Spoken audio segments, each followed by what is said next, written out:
So we've kind of got the layout. You can see here, I'm kind of heading for my target. Here, I'm kind of online for my target. That's basically it. I wrote down the measurements here for the first two pieces, which is this one and this one. I'm short a test tee, and I really wanted to put the test tee here because it's the last fitting before the building ring. But it looks like every space I have here is too short to get the test tee in, so it may have to go up here, and that's fine. It still allows me to block all the water off for the the rough test. And again, my rough test, as I'm repeating myself, I do a lot of repeating myself. I find it good because people don't remember. I don't, not everything. Again, for testing, rough DWV, there's peppermint, there's smoke. I always like to fill the system all the way to the roof. That will create enough pressure down here in the lower levels, especially. I expect to see anywhere from 15 to 18 pounds on the gauge, which will be over there in the manifold when it gets filled up. So that gives you an idea of the layout. You know, I missed the door. I have a feeling this door swings is a left swinging door. It's very possible that the owner may have this pipe boxed in. This might be like a closet type deal here. Maybe, maybe not. But it's not in the doorway. That was concerning me. And this is glued to here. This is glued. And of course it's glued there, heading out the drain. Another thing to mention, this PVC pipe in the wall and the one in the wall for the manifold was here when the job started. I looked down this pipe with the camera, and that one also, maybe in previous videos, and somewhere down the line I could see it turns into cast iron. This one goes even further as PVC, so that's kind of interesting. But these two building drains existed. This was a functioning dwelling, big functioning dwelling, and they had double building drains. I still haven't figured out why, because when I got here, the building was more or less gutted down to the just the framing.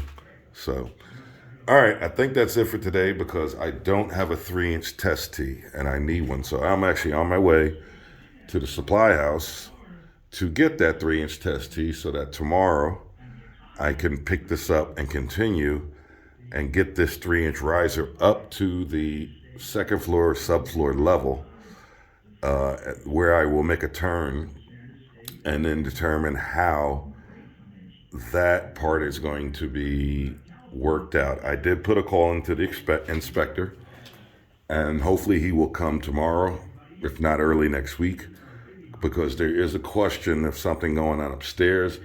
Like I told you in previous videos, I know what I'm doing is to code. That's not a problem. However, be careful when you move from township to township, because even though you're up to code, each town has its own, I would say, idiosyncrasies or wants or needs. A lot of them are within code. Some are within code on steroids. In other words, it's code, but they also want something extra. One example I can remember is a town now I did a lot of work in that still requires cast iron as a branch drain. So you can PVC all the roughing in the house you want. When you leave that building, I think the code here is 3 feet outside the property, outside the building foundation. The plumbing national standard or the plumbing code ends. That's why you can see guys who are not licensed masters doing work under lawns, in the street. Well, that's where the townships take over. And then they have their specific rules. And one rule of this town, a lot of work I did in that town, a lot, is when you leave the building foundation with your building drain, 3 feet outside the foundation, it has to be cast iron. not PVC, not Schedule 80 PVC. It upgraded, I think, 7 years ago to Schedule 80 for the building drain. But before that, cast iron, they didn't care, whatever. And if you put it in PVC and ran your lateral to the sewer, you would fail. So be careful of stuff like that. If you don't know, that's what the plumbing inspectors, that's what the code enforcement is for. Call them. I had 2 questions on this job.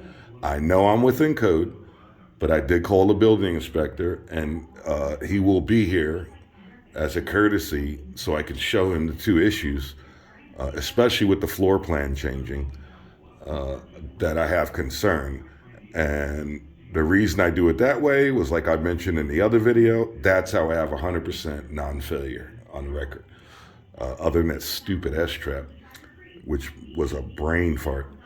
But other than that, it was something that was fixed, and I'm not alone. There are a lot of guys and gals, or just licensed masters out there, who have really good records like me. Why? Because they ask questions, and they're curious, and they read, and they check and check again. That's how you have to be. You can't go. Usually your first thought is not a good one. It may be good on instinct, but not when you're doing it. This is basically engineering is what you're doing. That's the way I look at it. And maybe that's why, again, the record is what it is. A lot of the inspectors, well, I'm in a state, I believe is, last time I checked, 234 municipalities, probably more now. And I've been in all but about 30.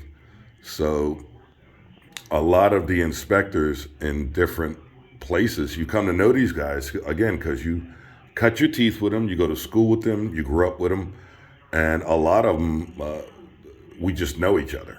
I have a handful of them. When they go on vacation, they send me their customers. So, and those are the inspectors. So I'm saying all that to say that if you're straightforward with them and you ask questions, usually they will oblige you and try to help you out. On a job this size, I wouldn't care to mention the dollar figure of this job. It's 6 figures easily. It would make no sense for you to do a job of this size, have a question, and then fail inspection. To me, that's just, it's counterproductive. It makes no sense. If you got a question, pick the phone up, call the person. Draw it out on a piece of paper, take it to their office, say, hey, I want to do this. Here's what I have to do. And I'll repeat again, be careful. What you do in one township may not work in the next one. And the end to that statement, I would say, is don't start a war with the plumbing inspector or the code official. A lot of them are there because they have a job and they want it done the right way. I would say majority of them just have that. They have a job to do. They are reading a code book just like you, and they want the best for their town. And again, that's their license. When you get mad with them because they failed you, it's not that you get mad at the town. They're doing a CYA for them. The townships will not cover inspectors to a point, but if an inspector passes something and it fails and there's a catastrophe, they will go right back to that inspector and blame it on him.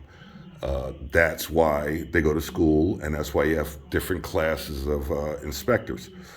So don't get mad at them. I think a lot of them are really trying to do their job, and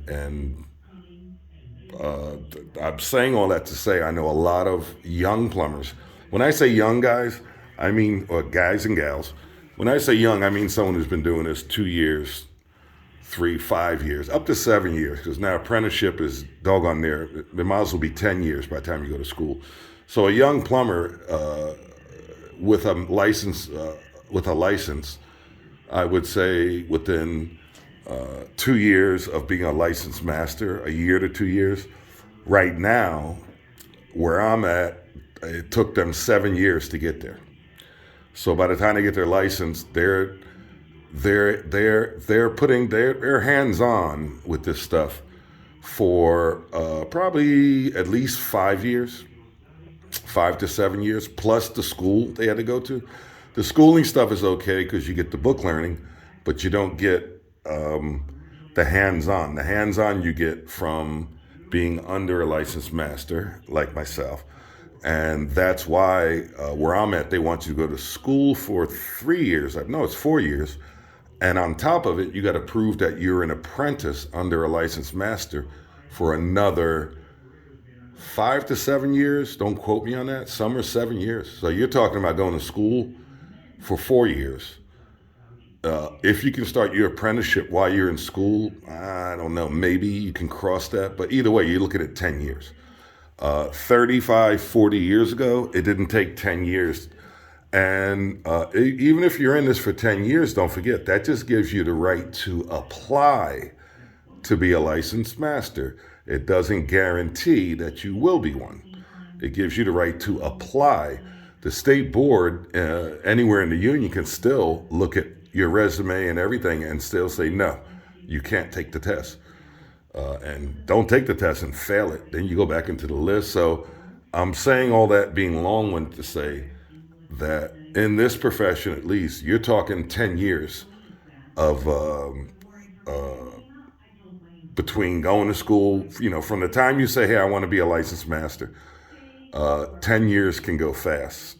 So that's another reason why you don't see licensed masters who are 20, 21, 22, 25. It's kind of rare. Most of them start, they're in their 30s, early 30s, stuff like that. I became a licensed master. I was, I believe, 21, 22. Rules were different back then, but it was a long time ago. But it's a great profession and very rewarding, but a lot to it. All I can say is if you don't like reading, don't do this profession. If you like to read and figure out case scenarios and all kinds of stuff like that, then yeah, go for it. If you're not a reader, if you want to skip, if you're a shortcut kind of person, don't do this. There are a lot of guys out there who have renamed their company like 4 times now because they went into it for the money, going, oh yeah, I'm going to be a licensed master plumber, because those guys make a lot of money. And 4 companies later, they're still in court being sued because they really didn't care about the profession. They cared about the money. So, all right, that was a long-winded video there. See you on the next one, which will probably be tomorrow. Bye.